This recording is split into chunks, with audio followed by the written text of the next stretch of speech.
you can't pick up a paper anymore these days without reading about AI. AI is permeating the culture in all sorts of different ways.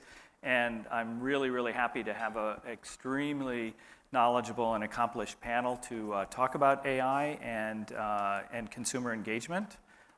So let's welcome to the stage, everybody. I'll get them introduced. Okay. So I want to just start out with letting everybody introduce themselves and what they do and who they do it for. Give some sort of background for what we're going to talk about today. A lot of it has to do actually with the roles that these folks have in their agencies and companies today. So Sharona? My name is Sharona, Sankar-King. I head up the marketing science practice at BBDO, and our role as a practice is to infuse the data discipline in every stage of the process, the planning process, to drive into creative. Hi, I'm Eliza Esquivel. I'm a former agency planner who's gone client side. Before working at Microsoft, where I work now, I worked at Mondelez. And at Microsoft, I'm the Senior Director of Brand Strategy and Partnerships for the Office Product Group, which basically means that I position and name every single product and feature that's created by Microsoft in the software division, and also run our partnerships. My name is Michael Piccuirro. Everyone calls me Pickles. I am a technical director at Prototype Studio at RGA. RGA is a digital agency. The Prototype Studio is a capability within that agency. We do a lot of emerging technology, proof of concepts, a lot of helping shape and inform creative ideas about things that are emerging and things that are changing. And AI and machine learning has been a big part of that recent months. Great, thank you. As you can see, one of the things that's most interesting to me about AI and our business today is that AI is involved in almost everything that an agency does and everything a company is doing today, all the different aspects of planning and ideating and then creating and executing and interacting with customers and clients. So just to sort of start with that process, I'd love to start with Sharona to talk about the insights phase of and how AI is impacting that part of the business. Yeah, we're using it in every part, right? So in the consumer insights, in consumer experience, as well as back office operations, all those things, those tedious tasks that we don't want to do. It's not as sexy, but it's very useful. On the insights front, really the role that artificial intelligence and machine learning actually plays is allow us to get more meaningful information much quicker. And so there are a multitude of ways that we do that. So for instance, we have a tool called Content Inspiration. And as you know, in creative development, mood boards are very important to understand our consumer target and to really understand more about their personality and what content really resonates with them. And so we have a tool that we built that is able to go through YouTube videos. And now there's also tools we use for linear television videos as well, but YouTube was where we started. And we can look at the video content of a specific population that is the target population versus Gen Pop. And that's all first uses an algorithm, right, to select that audience and what videos pop for them so you don't get all Justin Bieber and Beyonce. And then once we have that, we have an algorithm that takes and splices the video frame by frame and creates its own tags. So usually when we look at YouTube videos, we're only allowed to watch a couple of them, right? Here I can look at 10,000 videos at once. And I can now know what's not only what somebody said is in those videos, I can know what's in those videos based on AI watching all the videos, taking each image frame by frame and telling me what's in it and pulling it up into themes that allow us to understand a little bit more what's going on behind the scenes. Fascinating. Yeah, so that's one of the things that we're using. Lisa, the side that you're working closest with is on the, let's say, the immediate engagement side, and with the interactions and the design of those interactions. Can you tell us something about some of the things that you've been doing there? Well, I mean, at Microsoft, we create technology that lets other people create technology. So in the AI space, mostly we do a lot of experimentation. Obviously, some of you would be familiar with Tay was an experiment, but there are some experiments that we've done in China. There's a bot personality that is that of a 17-year-old girl called Xiao Ice, which means little ice, that's hugely popular, has 40 million followers, and has on average 23 interactions per conversation. So when you think about Alexa or Siri, usually that's a back and forth of about 2 or 3 questions. And so it's really about putting those things out there and experimenting and trying to understand through algorithms, through learning, through accessing big data and big data, how we can make AI more interactive, more emotional, more intelligent, more human. And there are a couple of other examples of experiments like that. There's Rina in Japan, and then there's Zoe here in the United States. But mostly they are incubator experiments that help us make better technology so that creators can create technology around artificial intelligence. And then just to wrap up the process continuum, I wanted to ask Pickles about sort of on the creative side, the creative and making side of things. How is AI coming into play? What kind of tools are available, things that you might be building there? Yeah, so that's the key. It's AI sort of making all these tools available and making all these platforms available. And when a creative idea comes in, there's a new world. There's a new sort of tool in your Swiss Army knife to attack the problem with, which is these AI machine learning platforms that are coming. And they're all, it's such a broad thing, whether it's the YouTube Insights or the chatbots. It's basically drilling down to things that normally were very difficult for computers to do. Like historically, what we know computers to be able to do, very difficult. And these AI platforms are sort of unlocking these tools that make it easier, make you understand things better, or make you reach people better. So a lot of the creative ideas, now that we're sort of on this first sort of push, it's kind of like, it reminds me when Alexa came out, like everyone's like, all these Alexa ideas, people are starting to get it. When we have a data scientist, like who works at RGA, who's in there and understands things and can parse ideas. It's like in sort of a data context. So it's a new sort of attack surface that we can use with our clients, which is like, hey, have you thought about doing this? Have you thought about doing this? So there's just a new world of creative things to build. Well, I don't normally spend a lot of time with strategists and planners, but what I've been listening to over the last couple of days was a lot about the consumer engagement and emotional connection. But at the same time, also talking about some new things that people feel is required around something that folks call mass personalization. And so there's been a lot of speculation about how AI may play a role in being able to actually execute a campaign against the mass personalization. But I'd love to sort of get a discussion going on how much personality does mass personalization actually require? Like that emotional connection is, what's the balance between a AI-driven consumer engagement between the personality and the utility, and how is that, like what's your point of view on what, how far would we need to go in which direction in the design process? Go ahead. Okay. Sure. Well, the first question that you were asking is how are we getting into emotion? So I'm going to start with that. So there are techniques that have been out there, like cognitive mapping of language and things like that, that's been around for a long time. But now we're able to layer that on and understand how, when a person's saying certain words or certain phrases, what is happening emotionally, what's happening in the brain behind that. So what's happening in the subconscious? What's the need or the motivation, that primal need that you saw in that one ad that we had with the mothers, like the primal instincts? What's behind that? What's the layer that's underneath, and get really deeper into that? So what's great about the time that we're in is we can now kind of map how you think and how you feel on top of the data we've already had available to us for a while. And with natural language processing all integrated, we can better understand how to drive those emotions and make decisions and prescriptive measures around that with the creative. And so at the end of the day, that's really what causes the emotional experience.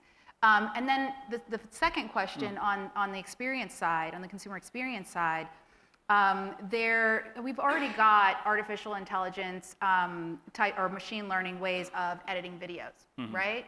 And so the endings, I have a friend who hates happy endings. She's like a true New Yorker. She doesn't like a story that ends in a happy ending. She just hates it. So there's a lot of content out there. For some of us, we love our happy endings. We want to see the knight in shining armor. We want to see those tales told. But then what's great is that now we can serve up a different ending, right? And we can serve that up to the right people. And have the right emotional experience for that person. So that's pretty much my point of view on the emotional side of things. Such a big topic. I know, yes. Well, I would say that at Microsoft, because we have so much investment in artificial intelligence, we're trying to approach it very thoughtfully in terms of really thinking about how can we use, this computer science and these sort of humanoid reactive tools to actually extend human capacity and human ingenuity. So maybe how can we take rote problems away to make more room for creativity and more space, but also how can we establish a safe emotional space by engendering trust, protecting privacy, also being more inclusive in the way that we design our technologies, so thinking more about the wide swath of humanity and sort of all the different layers that you'd need to kind of build into that. As a planner, I would just add that I became very curious about this topic and so did a side project with some friends who are researchers and semioticians, and we're putting on a South by panel on this topic. We went around and we asked millennials what they want from AI in the next 5 years. Because if you really want to understand sort of that emotional question, there's a lot that engineers can design and decide, or brands can design and decide about what experience they want to sort of push at you, but what is it that people really want? And what we learned was that actually there's a real desire to have a kind of a personal coach, to have more of like a life coach type cheerleader in your life. So what millennials are looking for is interactions that actually help them grow and evolve and become better. And so I think there's an insight there about the sensitivity that's required in creating these technologies to really remember that you need to put the human being on the other side in control and be very, very thoughtful about what it is that they need, they want, and what their experience is gonna want to be, and make sure that you're not taking their data without their permission or foisting some kind of an experience on them that they might not want. So it's going to be more of a real-time interaction than simply a communications exercise. Exactly. Yeah. So that all of that sensitivity and those brand truths and things like that I've heard a lot about since I've been here in the last 2 days would need to be incorporated into the interaction itself. Absolutely. Yeah, interesting. Yeah, and it's like, we're still in sort of the infancy of these chatbots and these applications that we could talk to as if we're speaking to another person. So, Siri and whatever you're using, it's still not so great. It's not a great experience. But for the Millennial Coaching app, I feel like once we get to a certain point where people are very efficient and very accustomed to speaking to these applications as if they're people, it's going to open up a new territory. It's like psychologically, there's probably things you would tell an application that you wouldn't tell a person, and there's probably a lot of baggage that comes along with meeting a person or interacting with a person. So it's finding the right interactions where AI and chatbots can really help and really do what what they could be designed to do well, which humans might not be able to do. Yeah. Also, AI, it doesn't just have to be a chatbot. It doesn't have to be sort of voice interaction. Like Facebook or whatever can start using AI to have little nudges or have little buttons or have little somethings to start developing a profile of someone or communicating to them in a way that's not necessarily English or whatever language they speak. So Yeah, I've noticed that starting to happen with my phone. You know, that Apple is building a lot more AI into my phone, and all of a sudden I'm getting suggestions that I didn't get before in terms of if I'm creating a calendar invite, it brings up the last one I just did for the same person. You know, things like that seem to be popping up. It's great when it's useful, but when it's on the wrong, when it doesn't hit the right mark, and then it's terrible, right? It turns you off to that brand. I think it's interesting that you say it's, you know, we're in our infancy now, but I think we're entering into toddlerhood, right? You know, AI can walk now, but it still bumps into a lot of things if you don't watch it. You know, you got to watch it carefully so it doesn't bump into a lot of things, right? And so, you can break some things. And also, I think at the end of the day, you still have to have people who really understand what's happening behind the scenes with these algorithms. You can't cut loose your data scientists yet, right? So somebody has to understand how these algorithms work, what they're actually doing, so that they don't, you know, run around knocking over all the furniture. Yeah, that was my follow-on question, was like, how is AI, what is its role in the design and the operation of these processes? If mass personalization is to exist, and there can't be a one-to-one relationship between a brand human and the consumer human, how is the technology going to take that place? You know, I mean, if you have any insights on how to design that, or thoughts that you've had. You know, AI is actually already pretty good at short storytelling. Okay, so for an email message, for instance, that subject matter line, you can test into the one that works best, right? For certain people, based on what we know about them. You know, it's at the end of, just to understand it, we're trying to optimize towards some type of behavior or some type of feedback loop that we get from on the other side of it, right? And so as long as we're keeping our eye on how that loop works, I think we'll be able to it starts getting a little bit more sophisticated, where we can tack on, okay, now we have a subject line, now we can add this, a headline, now we can add a little bit of body and copy. You have to test your way into it until eventually we'll be able to tell a whole story. We're not there yet, but the little bits that we can absolutely optimize today. It's interesting to think of a world where it understands you better than another person can.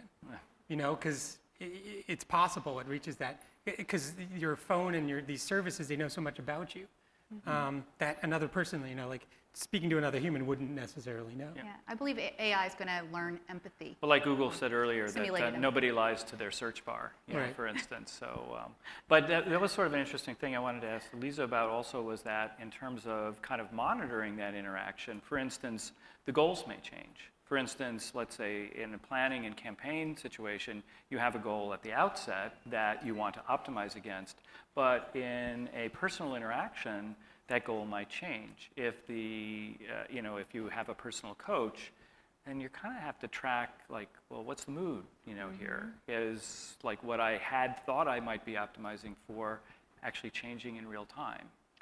Is that? Yeah, I mean, that's what I mean by putting the user in control. So again, it's about thinking about, okay, what are the settings and what are the interactions that can be created in this dynamic that allows the user to constantly be feeding in their needs and their wants and desires, as opposed to it coming only from the other direction, or you sort of creating a system that masterminds around them and tries to sort of figure out what they want. You know, there can be, I mean, I think there's also a difference between automated intelligence, intelligence, and artificial intelligence. And so I think also in the toddler phase, you know, we might not call it artificial intelligence over time. It's such a, that whole term needs, I think, a new PR approach, because I think that a lot of things that are just mere intelligence are going to recede into not having a personality, and there's going to be a lot of stuff that's just automated and happening,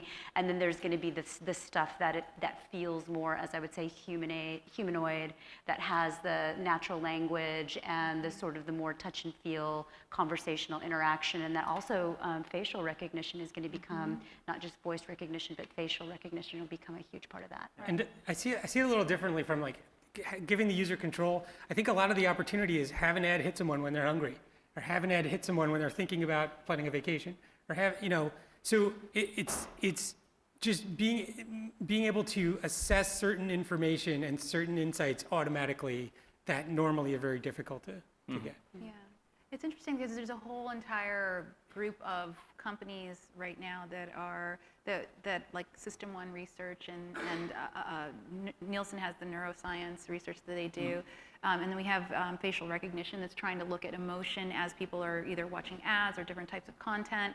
And it's going to be interesting on how that becomes the feedback loop of the future, right? So we already are giving up a lot of our privacy to have better experiences, right?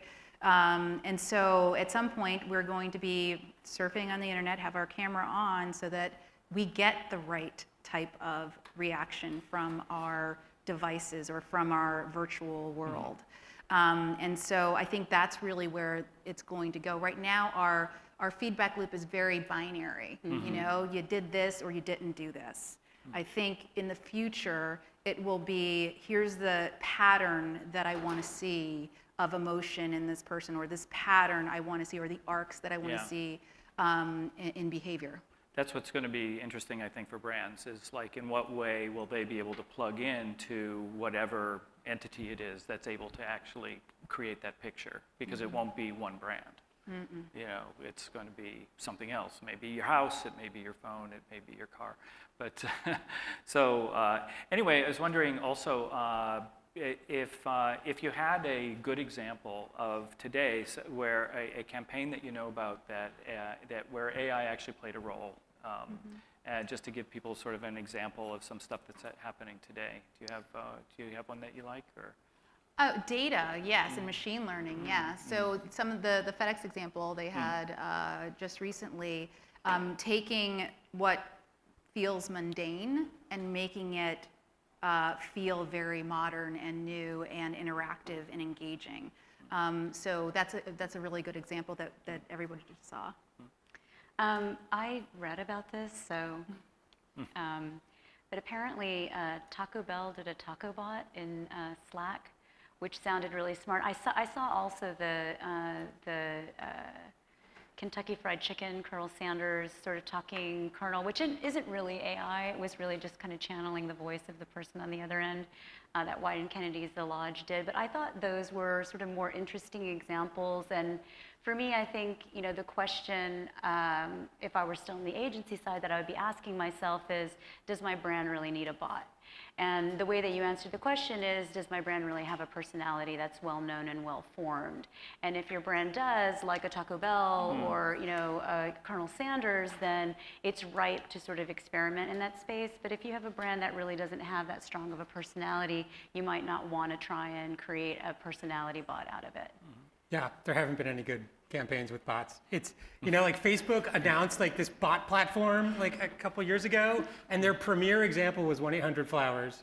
And I was like, okay, let's give it a shot. I go to 1-800-Flowers, and it was a terrible experience, and it ended up just, after a couple interactions, just throwing me to the website anyway. So 2 or 3 interactions. it's tough, and you know, like you're saying, it's if your brand has a personality, it's a really murky territory letting a bot sort of express that personality, because you know it's so controlled, and you're not sure what it's going to do, and you know people are going to be frustrated when they interact with it.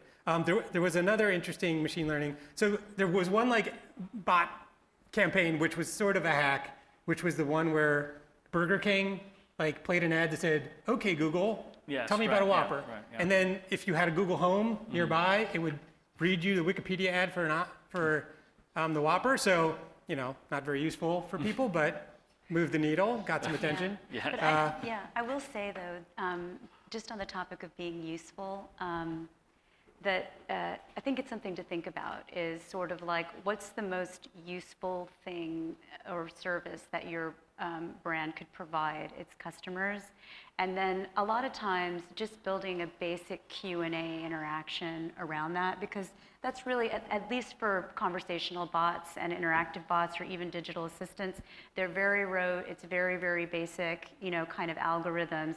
But if you think about really how can I be useful and then develop a Q&A sort of structure around that, that would be sort of a really powerful way to go, because being useful is probably a better bet than Yep. trying to be cute or funny. Like Siri, the only thing At I least use for now, you know. the only thing I use Siri for is to set a reminder. Yeah. I don't know why it's easier to use Siri. It just is. It's a better user experience. So they just have to take care of the 6 billion other things I want to do. Well, we're running out of time, so I wanted to get to our last question, and this sort of feeds into it, though there's an awful lot to talk about on this topic. So I'm sorry if we didn't get to everything you might have been thinking about, but based on that, like if you can pick your period in the next 3 years, 5 years, or 10 years.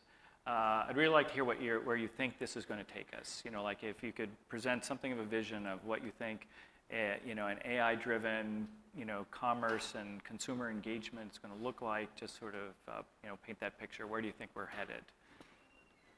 Why don't you start? I'll start. Okay. So I don't know, a lot about ad strategy and planning, but I have to imagine it's going to allow you to focus a lot more on the strategy and a lot less on the sort of mundane, grunt work of putting audiences together or plans together. It's going to be under the radar. It's not going to be like AI's here, here's AI. It's going to be, there's a new version of Photoshop and it's going to be able to guess exactly, show you the only tools you want to use, or there's going to be new versions of things and new interesting features in platforms and new startups and new things emerging that are, their own sort of company, their own sort of brand, but there's AI and machine learning sort of powering that and making that possible. So look out for that. Yeah, I agree with you. I mean, I've heard it referred to as the invisible revolution. And again, that's why, don't always think about AI as sort of the personality or the robot, but actually the invisible layer of intelligence that's going to be infused across everything. And for me, if I were going to kind of make a prediction for what I'd like to see in the future is, this kind of machine learning, this sort of natural learning and natural interaction being applied to helping to solve some of the world's biggest problems. So, this is really about the cloud and big data and really, really powerful algorithms. If we turned that power on the attention of some of the world's biggest problems, then it would be amazing to see what would happen. Yeah, yeah, I think some of those bigger problems are already being trying to be tackled today in the medical community and in food production and those types of things. But on the marketing side, I think that marketers and planners are going to have AI assistants. I think instead of replacing jobs, I think it's going to make a lot of people's jobs easier. I think you're going to be able to tap into information more quickly. You're going to get to insights more quickly. You're going to have more connected data points because AI is going to go and say, here's what's important, here's what's important, here's what's important, and put it all together for you without you having to go and figure out what you need to have. And so I think it's just going to be a much more seamless experience for the marketer or in the planner to get to the things that they need to do their jobs. Excellent. That's great. Yeah, great. So we are 1 minute away. So if there's any questions, yes. Go ahead. My question is, what would you say, like in all of your own personal opinions, would be, all right, what would you say would be a core principle that you would fall on your sword for that is really essential when developing AI? Core principle. So the core principle would be, don't use AI for the sake of AI. Use AI because you're building an interesting experience, or it's AI is the tool you're using to accomplish something really interesting. If you're just using it for the sake of AI or just a chatbot, then it's probably not a good idea.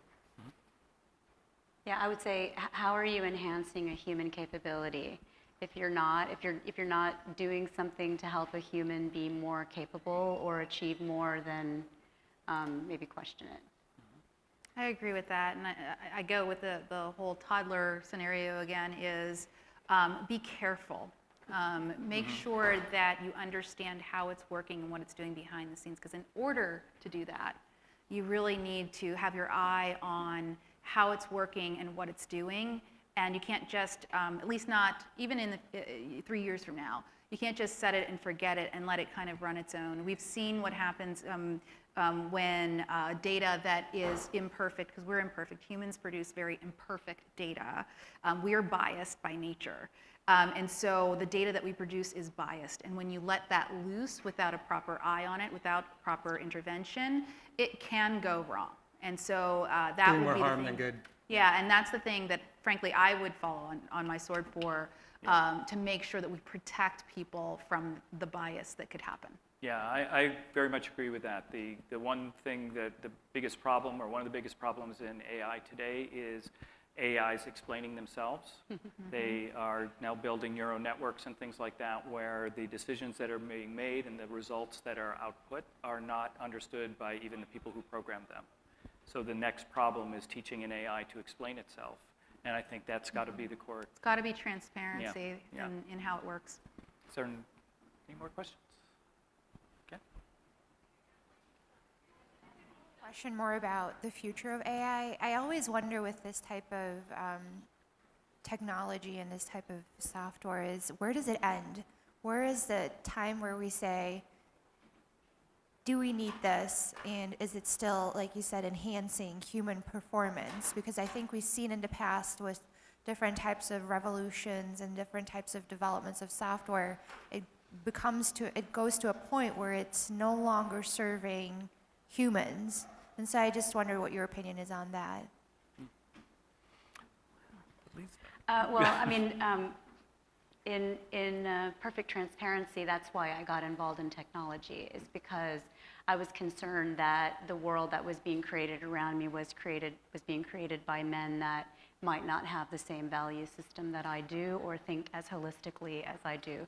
So my answer to you is that if you care about it, and particularly if you're a woman or you're a minority in this room, I highly encourage you to think about getting involved in technology and becoming one of the people who is very thoughtfully designing things. Yeah. I'd like to also, we're about to get involved with the IEEE, the International Engineering Society, which has an initiative on ethics in AI, where there are 15 different working groups on the different aspects of AI and its impact on society.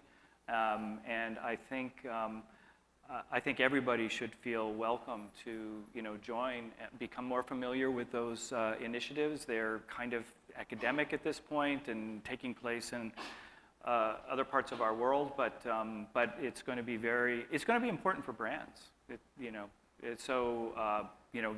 involved. Find out. Well, you can find out through us also. Yeah, I think it's important that people who are concerned about these things enter into the field, enter in, I think that this should be taught in school with STEM programs around the ethics around it, because right now the way STEM programs run is they're teaching the technology, they're teaching to build cool new things, they're teaching about, all kinds of things like that, but what I don't believe is really enough part of the conversation or in education is what are the ethics behind it? What should we not be doing? Where should we not go with artificial intelligence? And I don't think we have agreement on that. And I think that there are things that we absolutely should be doing from an ethical standpoint. We should be solving the world's problems on hunger and disease and things like that. So I think there's both of those, the positive and the negative side. I don't think it ends. To get back to your question, it's, you had the Renaissance. Did that end? It sort of did, but painting and sculpture and, as a new movement or whatever it did, but, it's all still a part of our lives, the Industrial Revolution, it just becomes the part of the world. And yeah, it's hard to imagine reaching the end of that. Any more questions? No? Okay. No I more. guess we're done. Yeah. So thank you all very much.